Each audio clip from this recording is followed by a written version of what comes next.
ओम श्री शुक्ला महाशुक्ला निवासे श्री महालक्ष्मी नमो नमः।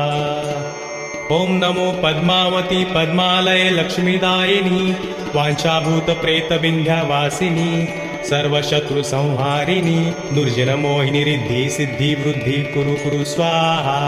ओम क्लीं श्रीं पद्मावत्यै नमः। ओम क्लीं श्रीं पद्मावत्यै नमः। ओम क्लीं श्रीं पद्मावत्यै नमः। ओम श्री महालक्ष्मी नमः।